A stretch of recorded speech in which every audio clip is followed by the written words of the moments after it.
बिस्मिल्लाहिर्रहमानिर्रहीम। अस्सलाम वालेकुम। अबरार रशीद आपकी खिदमत में हाज़िर है। इससे पहले कि मैं अपने असल मौजू यानी रमज़ान, शैतान और हमारे ताजर इस पर आऊँ, एक मसला है, प्रॉब्लम है, मैंने कहा आपसे शेयर कर दूँ। वो ये है कि मेरे कम से कम 4 या 5 दोस्त ऐसे हैं जो कि अमेरिका में हैं और बाकायदगी के साथ वो मेरे चैनल पर मेरी वीडियोस देखते हैं। अच्छा, इसी तरह मेरा एक भांजा है, एक और रिश्तेदार है जो कि ऑस्ट्रेलिया में है, वो भी बाकायदगी के साथ मेरी वीडियोस देखते हैं। बल्कि बाज़ औक़ात मुझे स्क्रीनशॉट्स भेजते हैं कि ये देखें जी, आपकी वीडियो हम देख रहे हैं। इसी तरह कनाडा में 2-3 दोस्त हैं, वो बाकायदगी के साथ मेरी वीडियोस देखते हैं, बरतानिया में। लेकिन जब मैं YouTube के एनालिटिक्स में जाता हूं और देखता हूं कि किस मुल्क में मेरी वीडियोस देखी जा रही हैं, तो आप यकीन कीजिए कि उसमें कनाडा, अमेरिका, ऑस्ट्रेलिया, बरतानिया में जो व्यूज़ की तादाद आती है वो होती है 0, यानी 0। अब मेरे लिए बड़ी हैरान कुन और परेशान कुन बात है। पता नहीं YouTube को कोई मेरे साथ दुश्मनी है, किसी ने मुझे मेरी वीडियोस के हवाले से UK में रिपोर्ट किया है, अपना कनाडा, अमेरिका में, या मुझे बैन कर दिया है। मुझे ये बात मेरी समझ से बालातर है, जबकि वो बाकायदा वो मुझे बताते भी हैं अपने व्हाट्सएप मैसेजेस पे कि जनाब, बाज़ का तो हम आपकी वीडियोस पर कमेंट भी करते हैं। और मैं देखता हूँ तो ज़्यादातर जो मेरे व्यूज़ हैं जितने भी आते हैं उसमें पाकिस्तान, मुत्तहिदा अरब अमीरात और कुछ व्यूज़ मेरे आते हैं हॉलैंड से, उसकी तफसील आती है, बाकी नहीं आती। पता नहीं, ये जिस तरह मैंने बताया कि मेरी समझ से बाहर है ये मामला कि ये YouTube की कैसी पॉलिसी है। अगर किसी की समझ में हो तो कमेंट सेक्शन में ज़रूर आगाह कीजिएगा। लेकिन उससे पहले आपसे दरख्वास्त है कि अगर अभी तक आपने चैनल को सब्सक्राइब नहीं किया तो सब्सक्राइब कर लें, जो बेल आइकन है उसको ज़रूर प्रेस कीजिएगा। अब आते हैं अपने असल मौजू की जानब। 2-3 रोज़ पहले किसी दोस्त ने एक बड़ी खूबसूरत सरकास्टिक जिसे कहते हैं, या आप ये समझ लें कि तंज़िया तहरीर मुझे भेजी है। मनकूल है, मुझे ये नहीं मालूम कि ये लिखी किसने है, लेकिन मैं आपके साथ वो शेयर करूँगा। बिल्कुल हस्बे हाल है। और जिस तरह मैंने ये मौजू जो मेरा है कि रमज़ान, शैतान और हमारे ताजर, कहा यह जाता है कि शैतान को रमज़ान के महीने में पाबंद कर दिया जाता है, कैद कर दिया जाता है। लेकिन उन लोगों के लिए जो कि वाकई ईमान वाले हैं, फेथफुल हैं, जो रमज़ान के तक़द्दुस का ख्याल रखते हैं। और हम देखते हैं कि पाकिस्तान में बहुत से ऐसे मुखय्यर हज़रात हैं जो गरीब, नादार, मुस्तहिक लोगों के लिए सहर और इफ्तार का बंदोबस्त करते हैं, दस्तरखान बिछा देते हैं।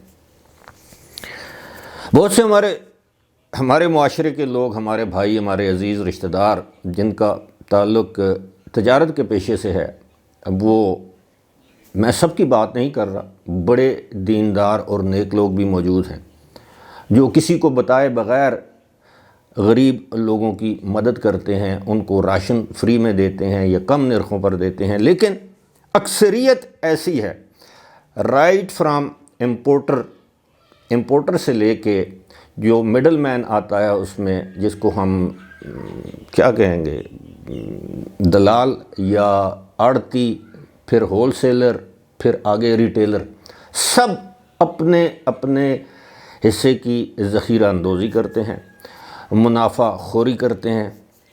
रमज़ान से पहले तमाम ऐसी चीज़ें जो कि अपनी क्वालिटी के एतबार से जिन्हें घटिया कहा जाए, वो मार्केट में ले आते हैं कि लोगों की मजबूरी है, वो ये चीज़ें ख़रीदेंगे। चाहे वो आटा हो, चाहे वो चीनी हो, चाहे वो दालें हों, चाहे वो सब्ज़ियाँ हों, चाहे वो खजूर हो, चाहे वो बेसन हो, जो भी घटिया तरीन क्वालिटी की चीज़ है वो रमज़ान में आपको बाज़ारों में मिलेगी।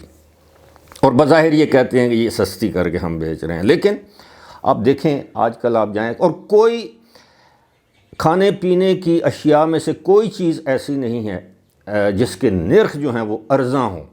اور جب ہم دیکھتے ہیں کہ مغرب میں کرسمس کا تہوار ہوتا ہے، نیو ایئر کا تہوار ہوتا ہے، ایسٹر کا تہوار ہوتا ہے، تو وہاں پر سیل لگ جاتی ہے، ہر چیز نصف قیمت پر لوگوں کو دی جاتی ہے کہ تاکہ ان تہواروں میں ہر شخص جو ہے وہ شریک ہو سکے۔ لمبی چوڑی بات نہیں کرنا چاہتا، آپ سب جانتے ہیں کہ رمضان میں کس طرح اس قوم کے ساتھ سلوک کیا جاتا ہے۔ حکومت سبسڈیز دیتی ہے اربوں روپے کی، یوٹیلیٹی سٹورز پر جائیں جن اشیاء پر وہ سبسڈی دی جاتی ہے سستی کی جاتی ہیں، نہ وہ آئل کھانے کے قابل ہے، نہ وہ گھی کھانے کے قابل ہے، انتہائی مضر سے، نہ وہ دالیں جو ہیں وہ گلتی ہیں، نہ وہ چاول ان کی وہ کوالٹی ہے، نہ اس آٹے کی کوالٹی ہے۔ غرض یہ کہ ہر چیز کا معیار بھی گر جاتا ہے، اور لوگوں کو جو لوگ روزہ رکھتے ہیں بجائے اس کے کہ اس مہینے میں آپ لوگ ان کی دعائیں لیں، الٹا آپ بد دعائیں سمیٹتے ہیں۔ یہ تحریر آپ کی خدمت میں پیش کرتا ہوں اور امید ہے کہ آپ اپنے کامنٹس میں اپنی رائے سے ضرور آگاہ کریں گے۔ تحریر ہے جناب، یہ رمضان سے پہلے کے حوالے سے ہے۔ آج شام نماز مغرب کے بعد ابلیس پاکستان بھر کی تمام تاجر تنظیموں کے نمائندوں سے ایک آن لائن کانفرنس کے ذریعے خطاب کرے گا۔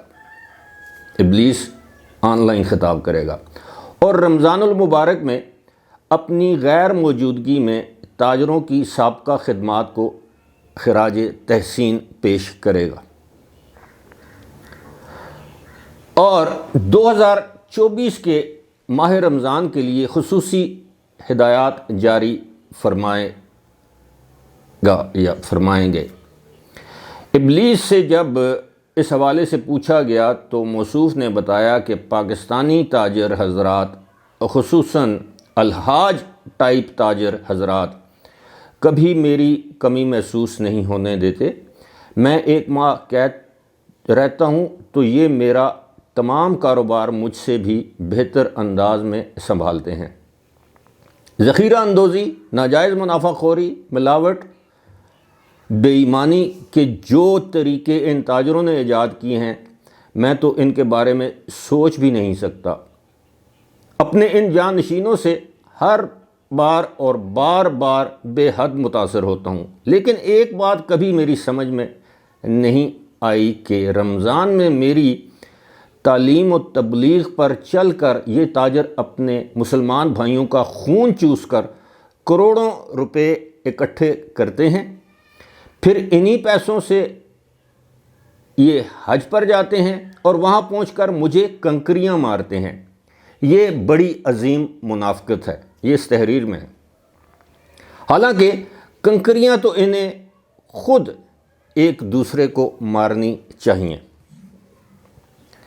یہ آخری جو ہے، اور میں سب تاجروں کی بات نہیں کر رہا، میں میجارٹی کی بات کر رہا ہوں۔ اس ملک کی میجارٹی جو ہے وہ تاجروں کی، وہ انہی کاموں میں مصروف ہے جو کہ بنیادی طور پر ابلیس کا کام ہے کہ آپ نے اپنی قوم کے ساتھ، اپنے لوگوں کے ساتھ، اہل ایمان کے ساتھ جھوٹ بولنا ہے، دغا کرنا ہے، بے ایمانی کرنی ہے، ان کا خون نچوڑنا ہے یا چوسنا ہے، ذخیرہ اندوزی کرنی ہے، منافع خوری کرنی ہے، اور پھر وہی تاجر آخری عشرے کے لیے عمرے پر مقامات مقدسہ چلے جاتے ہیں، اللہ جانے کس منہ سے جاتے ہیں۔ بہرحال اپنے کامنٹ سے ضرور آگاہ کیجیے گا۔ فی الحال مجھے دیجیے اجازت، خدا حافظ۔